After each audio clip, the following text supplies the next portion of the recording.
10 seconds now in this round, Joe. From the way Uriah is punching, I think he's having a problem with that left leg already. I really do. It just doesn't seem like he can get extension on his shots.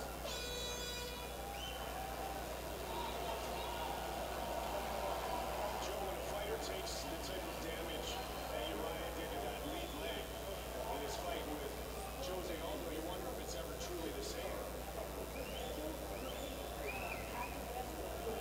Well,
action begins on referee in charge, Herb Dean.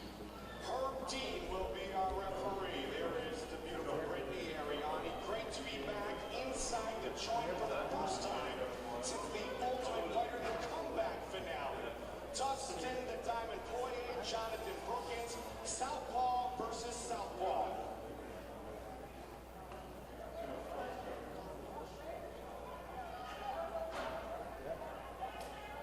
Black trunks for Poirier, blue trunks for Brookins. Good hook to the body by Brookins. Oh, good shots. Oh, good right hand by Brookins. Brookins trying to score early. He's got to be careful of the counters. In his attack there, he was leaving his chin hanging up there in the air. He got away with it though. He caught Dustin's attention.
Good afternoon, everybody. Thank you for coming. We appreciate your time. Sorry we're starting a little late here. You know me. Let's get started. You've got the first question. Raise your hand, and we'll bring you a microphone. If I could start with Michael, please. Michael, I know that you've said all along that titles aren't really why you fight, championships aren't really the goal, but now that you're here, you're headlining the show, the belt's a few feet away from you. Is there a special feel to this fight week, to this fight in particular? I actually didn't see the belt. I don't care. It's there. It's not what it's about for me. This is just like any other fight. If I think that, oh my gosh, this is the first time I'm fighting for a title, you get a sense of anxiousness and you don't feel like you've been there before. But if I think I've been here 26 times, before this, then everything's all right. I couldn't help but noticing after you finished up your workout today, you were posted up at this TV watching Henin and Uriah Faber. It looked like you were studying it a little bit. I mean, what was going through your mind as you were watching that fight? I don't know. I try not to look at people the way that they fight and try to say if I were in their shoes or if I was Uriah, what I would have done, because no one fights the same. No two fights are the same. Even if you fight the same person, it's a different fight. So I just try to look at skill sets and skills that people have, what they're good at, strategies and stuff, and try to place my own against that. Thank you. For Henin, if I could, for Henin, just curious, you have the advantage of both headlining a UFC card before and also fighting here in England. What lessons did he take over those experiences that he might have over Michael, who hasn't done those before?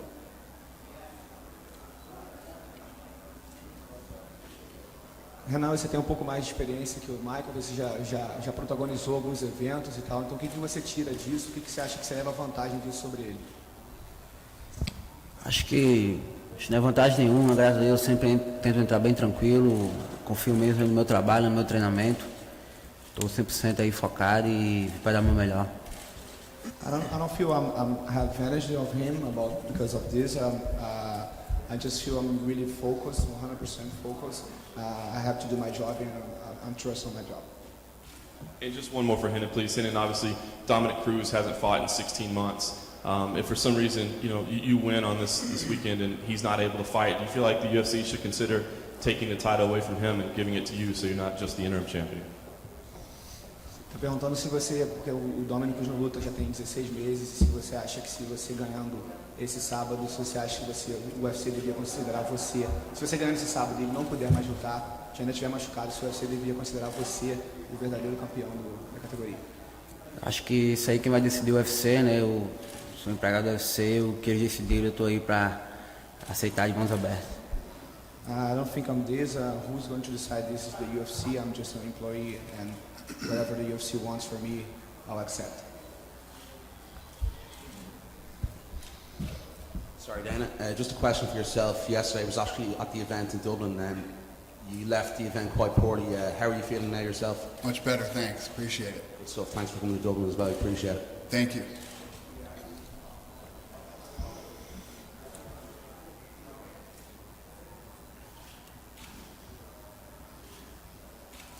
Question for Cub Swanson. You've put together an impressive win streak as of late. Is there anything particular you can attribute that to? Anything that's improved in training or such? Yeah, I keep getting asked that question over and over, and every time I feel like I answer it a little differently. I think it goes to my stubbornness, and I keep training hard. When I had my face surgery, I took 3 days off. I was in the gym with a wired jaw, hitting pads, running. Whether I broke my hands, I was in the gym with a cast on. I was just trying to be better, and I really feel like that's it, just how hard I've worked. And just one more question. When Dennis Seaver was injured and it was announced that Dustin Poirier was slated to fight instead, how many adjustments were you forced to make, and how much were you forced to alter your game plan for that fight? Well, down at Jackson's, we kind of spar everybody, and I was already sparring some southpaws here and there, and I trained almost 8 months for Eric Koch, back-to-back camps where we didn't fight, and I had wanted to fight a southpaw, so when they gave me his name, I was like, sweet, that sounds like fun, let's do it. Thank you. Para o Renan, my name is Ilo Santiago Júnior, Diário do Nordeste, from Brazil. I will ask in Portuguese. Renan, você é um ícone lá no Natal, sua cidade natal, né? Saiu da periferia, um bairro que dá poucas oportunidades para adolescentes, jovens. No Brasil, quando a pessoa é jovem, pensa em ser jogador de futebol. Mas agora já está mudando isso um pouco. Algumas pessoas já estão pensando em ser lutadores. Como é que você vê isso? E se você tem algum projeto social, alguma ideia de projeto social para ajudar pessoas como você que saíram lá de Natal? He's asking, Renan, you came from Natal, you're an icon on your city, on your hometown, and there are many young who don't have the chance of being an athlete like you are, and many of them think they want to be a soccer player, but now MMA is changing this because many young people in Brazil want to be an MMA fighter. What do you think about this, and do you have any social project on your city? Fico muito feliz com tudo isso, né, que está acontecendo. As crianças hoje em dia pensam no mundo da luta, pensam no esporte, e com certeza futuramente tenho pretensões de abrir um projeto lá na minha cidade. Eu acho que isso aí vai ser fundamental para tirar as crianças da rua, das drogas e do mundo da violência. Eu acho que isso no futuro bem próximo, com certeza, quero formar isso aí. I'm very happy because MMA is changing this, and now kids and children are thinking on being a fighter instead of a soccer player or another sport. And yeah, so I think I can have a social project on my city on the near future.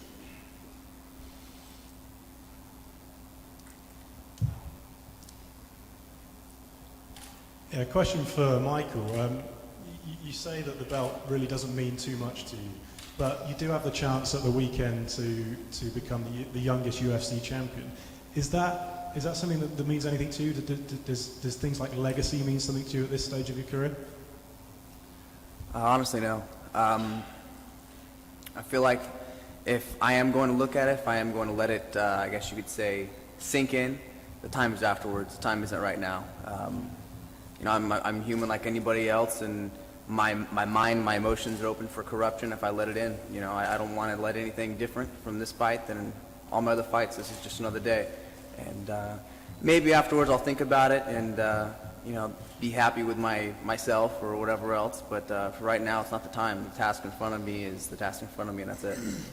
Has this chance come at the right time for you? Or ideally, would you have liked a few more fights to gain experience before fighting for a UFC belt?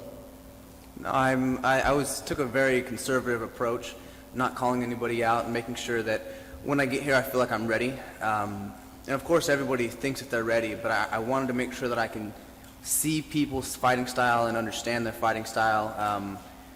I believe that when you understand something, you can either break it, build it, or repair it. And until I can understand the people that I'm fighting against, the competition fully, I wanted to really kind of, I guess you could say, be patient. And I feel like now I can look at people, understand what they're doing, and feel confident with myself now.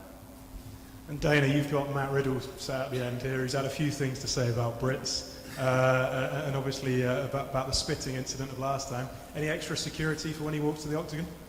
No, I don't think he's going to need any extra security. I mean, every time we come out here in the UK or anywhere in Europe, everybody's very respectful.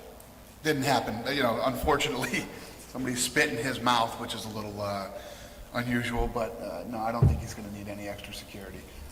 I got James McSweeney, the Sledgehammer, and Robert Drysdale walking out with me, so I feel pretty safe. You planning on wearing the mask or anything? Well, I am going to be wearing a jacket with a hood on my walkout, but I've been in London for the last couple of days, and the difference between Manchester and London is night and day. I'm not trying to be mean, but right now I'm enjoying my time. Good to hear. And Che, is this just your own personal battle against Matt, or do you kind of feel like you're fighting for the country? No, I mean, it's just competition, it's nothing personal. I think what Matt said's been taken out of context a little bit anyway. If someone spat in my face, I'd be completely the same. And, he hasn't said it about every British fan. It was just about those people who spatted him. So, to me, it's just something and nothing, really. Couldn't agree more. Just following on with Che. Che, has this been a very emotional camp for you? Obviously, your first child, your son, was born in October, and you lost your father in December. And obviously, this is throughout this last training camp, and there's a whole backstory to you not being around your father when you were a small boy. Has it been a very emotional camp, and how have you been able to deal with that emotion in the build-up to this important fight for you? Obviously, at times it's been emotional, but at the end of the day, this is my job.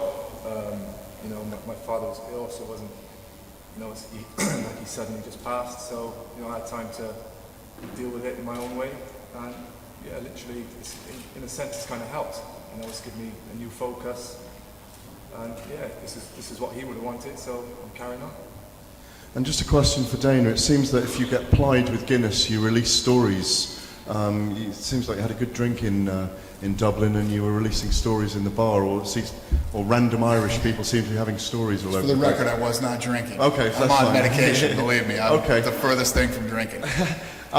I just wanted to ask Cobb, where does obviously you've had 3 KOs in a row. Where does this newfound maturity during your fights, where you're not fighting wild, and you're picking your shots very cleverly, setting traps for other fighters, which has enabled you to win these last 3 fights. And in your mind, are you still fighting back from those 2 losses against Aldo and Lamas to get your title shot in this division? I feel like I got a clean slate here in the UFC. I got the 1 loss, but for me that was like a learning experience. I had just come back from that injury. I feel like I'm a lot more mature at this point in my career, and I've realized I'm not indestructible, and I got to be a little bit slicker. I am a smart fighter, so I decided to be a little bit smarter than tougher, and I've been working with the Diaz brothers, the boxing Diaz brothers. I got Antonio here with me and Joel Diaz. I train with world champions, and to spar those guys, you got to be very fast and very accurate, and with my confidence has grown, and the years I spent with them, I feel very confident now. And just a question for Dustin Poirier. Obviously, Dustin, the Cub mentioned to me last week that he was unhappy with where he'd been ranked in the first UFC media rankings in the division. Where do you? I think you're 6 and 7 respectively in the division. He was unhappy about the fact that Dennis Seaver and the Korean Zombie are both ahead of you. both. What do you feel about the rankings as they are, and what will it mean to you in the system of the division to get a win over Cub?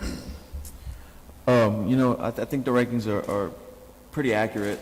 I was high up before my loss to the Korean Zombie, and you know, I think 7th place is a reasonable place where I'm at right now. But you know, after this weekend, the featherweight division is going to change up a little bit. You know, this is going to be a big win, and yeah, I feel like it's accurate. I have a question for Renan. Renan, você está entrando numa situação diferente agora nessa luta.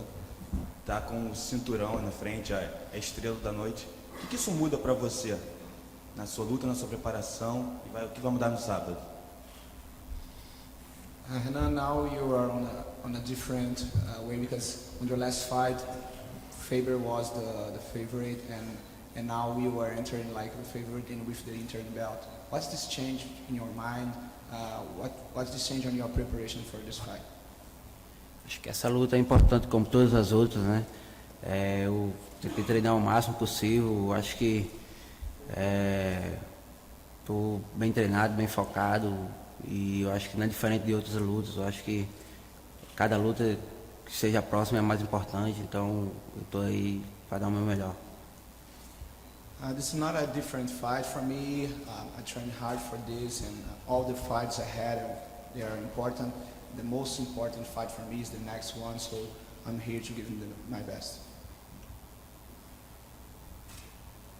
Yeah, I've got a question for Jimmy. Coming off such a dominant performance in your last fight, does that give you a lot of confidence going into this fight against Cyril on Saturday? I'm always confident when I fight, but it was good to get the win in my first fight in the UFC. But like Chill's a stand-up fighter as well. But I think it'll be an exciting fight as well. But I'm always confident. And also Cyril, just some thoughts on Jimmy as an opponent and how maybe you think the fight could play out on Saturday night, or how you hope it to play out on Saturday night. Well, of course, I hope on winning, that's for sure. But it's going to be a stand-up war. Jimmy's a powerful striker, more of a technical striker. You know, our bread and butter is striking, so whatever, you know, happens is going to be exciting. Thank you.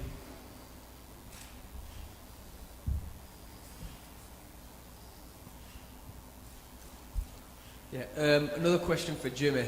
Obviously, this is only your second fight in the UFC, but already you're bumped up to the main card, and you've got a lot of like international exposure, a lot of positive comments around your fighting style. You know, how does it feel to get that big bump, you know, so early in your UFC career? Yeah, it feels great to be like recognised as an exciting fighter, but I don't let it get to my head, and now just concentrate on getting the win and finishing the opponent. And to Dana, has any of this support, I mean, Jimmy's been getting a lot of support internationally, which it normally filters down from the UK, but worldwide Jimmy has been getting a lot of support. Has any of this filtered to you, and what did you think to his first performance? Yeah, it's you know, like he said, he got his first win under his belt in the UFC. I love when I see guys come in and they're undefeated. It's so rare in this sport, and you get a guy who's as talented as he is and has an undefeated record. But now it's the building process. He's got a fight on Saturday night against a guy who's, you know, he's won like 13 of his last 16 fights, and 8 or 9 of them are by knockout too. So this should be, you know, stylistically, this should be an amazing fight. And if he gets past this test, you just keep moving, and hopefully he can stay undefeated and see what happens. Thanks a lot. And finally to Cyril, obviously Jimmy does have this hype coming into the fight, but you're the more experienced fighter. You've got you know, a couple of fight win streak in the UFC. You know, is it more important to you to sort of end this hype train? Has it been any different with, you know, how people have been approaching the fight when they're talking to you, given, you know, the hype that he's got? Yeah, definitely he's got a very good reputation here in this country. But I've been fighting 22 years now. most of my fights have been in the Muay Thai and kickboxing, and I've been up against undefeated fighters before, with all the hype surrounding them. So I'm a bit used to this actually. So it's nothing new. Yeah, and you're no stranger to London, but how do you foresee the crowd reaction coming against one of London's own in Jimmy on Saturday night? Well, there's an old rivalry between France and England for a long time, so going against the local hero, I'm expecting to get booed. I hope not spat on, but I'm expecting to get booed. Nothing unusual. Thanks a lot. Cyril, I think the 2 times you've lost in the UFC have both come in England. Is there some sort of curse to be broken here? Yeah, exactly. I really, someone brought it up during the camp and said, your only 2 losses in the UFC were in England. And, I hadn't thought about that before, and definitely going to try my hardest to break that. What stage are you at in your career? Because, I think if you win this weekend, you put together a 3-fight win streak for the first time since you joined the UFC. Are you kind of feeling as good as ever, or do you ever contemplate when time is right to retire? I won't lie, I've been thinking of a retirement for a couple of years. Motivation, is a factor. After 22 years of fighting, you get to think of these things. So it was a battle for a couple of years, trying to get hard training in at the gym. Right now, it's not an issue. I showed that in my last fight. I got in a great training camp, got my mindset on winning, and it's motivated me more to, for this fight, for this training camp. So I feel good. Dana, just getting back to the BARAO McDONALD fight, the context obviously is the winner hopefully gets to fight Dominic Cruz. Is there any update on how Cruz is doing? Yeah, like John said earlier, when you talk about, yes, the kid is supposed to come back. I've never seen anybody with worse luck than this kid's had over the last, several years. But when you talk about the belt, he is the interim champion. He has the belt. Every guy who ends up taking that belt and becoming champion, you got to beat the guy who beat the guy. So, yes, we expect him to come back. Everything is going as well as expected with him, and hopefully, he comes back soon. But that's really all I can say. I don't see a situation where the kid starts. If he starts training again and gets another injury that's going to take him out for another year, I hate to even say this. I love the kid. He's such a really good kid, but he should seriously look at probably retiring. If he got a serious injury again, that would keep him out for another year. It would put him out for close to 3 years. That would be insane. I actually thought there for a minute you were going to say that you would have to strip him of the title. Does that ever come into your mind? Yeah, I hate saying that too. I hate taking something like that from somebody. Like I said, the way that it works in the fight business is you beat the man who beat the man.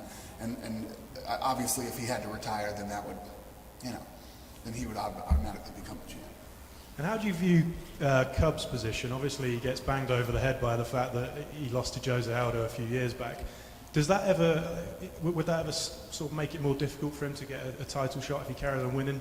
I think he makes it 4 in a row if he wins at the weekend. Does the Aldo defeat sort of make it more difficult for him to get to get a shot at Aldo? What's that question? With Cub having suffered a loss to Aldo in the past, does it make it difficult for him to in your mind? Does he have to do more to impress you to earn a shot again? I don't think so, no. It just depends on timing, and I don't know. Yeah, it doesn't matter. Look, I'll give you a perfect example. Bigfoot Silva. Bigfoot Silva, beat him pretty easily, but then he just came out and knocked out Alistar Overeem. It's tough to not say that he shouldn't get another shot at the title. I think everybody pretty much felt that way after the fight. Cheers. I guess, talking about that title situation at 145, Cub, you are on a fantastic win streak. This would be a big win. This is a big fight in the division. when you see how the last fight was given at 145, a text message, you've always kind of been the patient type, but does it change your approach and like maybe I need to stick my hand in the air and speak up a little bit, and maybe, how you handle yourself after the fight if you get a big win like this? I feel like I have been speaking up a little bit, and I feel like it's made a difference, but that's probably all I'll do. I'm just enjoying fighting right now. I've been doing well, and my ultimate goal is to be the best I can possibly be. When I retire at the end, I just want to be happy with my progression, and if it takes me to being a world champ, then I'd be blessed. But right now, I'm just taking one fight at a time and enjoying the ride, man. I fight for the UFC, and, that's a lot of people's dream right there. And Dustin, I actually wanted to ask you the same question, because obviously you did have the one loss, but I mean, you've got a nice win streak together. This would be a big win. When you saw what happened, does it change? Because you've always said, I'll just be patient, I'm young, and I've got time on my side, but do you feel like, hey, maybe I need to speak up a little bit? Nah, I'm not really a guy that does that kind of stuff. I have a lot of fights left in me, and I feel like I learn so much every time I step into the octagon. So, I just want to keep winning fights and learning on the job, and, when it's right and it's time for me to fight for the belt, I'll be ready. And just to put this into context here, okay? Text messages don't get you title fights. What happened was, he's in line for the 55-pound title. This other fight is going to happen with Melendez and Henderson. There's been all this talk that this kid, first of all, he comes off an incredible performance against Cowboy Cerrone on Fox. And he knows he's got to wait now for this title shot. And to give him the 145-pound shot when you know he's going to get the 55-pound shot, and he doesn't have to cut weight to make 55, was a no-brainer. So there's going to be circumstances where, plus, the kid has been waiting for a long time too. Pettis has been. So it's not just as easy as shoot a text message and you're going to get a title shot. But this card here, and we're so pumped about. I mean, these are all great fights. I mean, look how many guys we have up here on the podium, and we could have brought more. We could have brought more people. This card's stacked from top to bottom, and all these fights mean something, and all these guys are close to great things. We're really excited about this. Dana, on that note, was it a deliberate statement of intent? In the past, in the last 2 or 3 years, we've only had one UFC event in the UK each year. Obviously, there's been others in Europe as well. But was it a statement of intent to put this level of card on this early in the year? And what does it signal for the rest of the year for the UK and Europe? Yeah, the best way that I can explain this to you guys is, and I've said this to you one-on-ones a million times, we're 6 or 7 years behind over here. We're not where we should be right now, and a lot of it has to do with the television deal here. You guys know last time I was here, I announced that Mr. Cook was taking things over here. He's an absolute stud, and just in the short amount of time that he's been here running this, things are changing, and we're going to get this all sorted out. We never gave up on the UK. I know the fans and the media have been bitching at me for years. We never gave up here. We got the right guy in here, and we're going to get this done now. And can you just talk for a minute about, you mentioned Bigfoot and Cain Velasquez just now, and Alistair Overeem and JDS, Junior Dos Santos.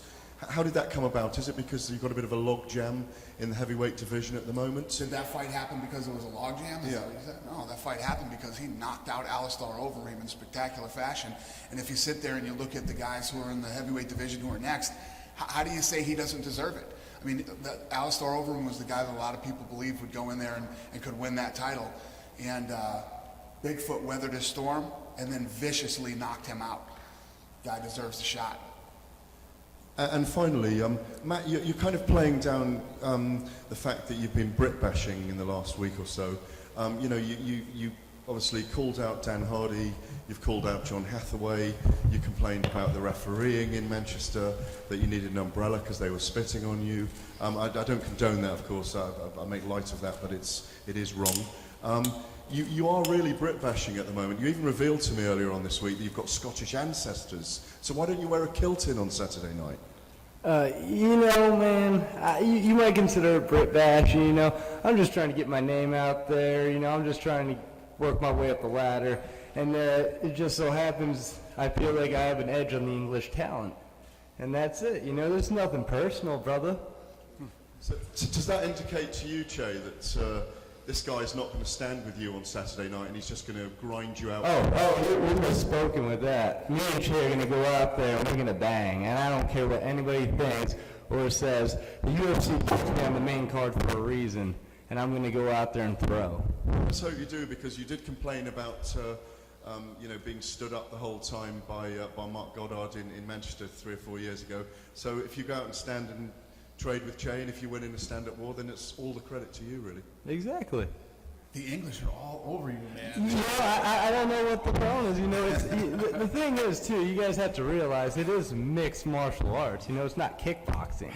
So, if I take somebody down, you guys start booing me and the ref stands me up 15 seconds afterwards, how is that fair if we're fighting mixed martial arts? So I think, I'm well in my right to say I don't want that guy in the ring with me. I don't feel safe, and I don't think he's educated in the sport. Shay, have you got a reaction to Matt saying that he fancies standing? Does that suit you? Yeah, suits me fine. I've got a son to look after now, so fighting night bonus will come in very, very nicely right now. Thanks, Jens. Any more questions? I'll square these guys off for some photo ops. Thank you guys very much for your time. We appreciate it.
Hey guys, center aisle. I need you guys to get down a little bit.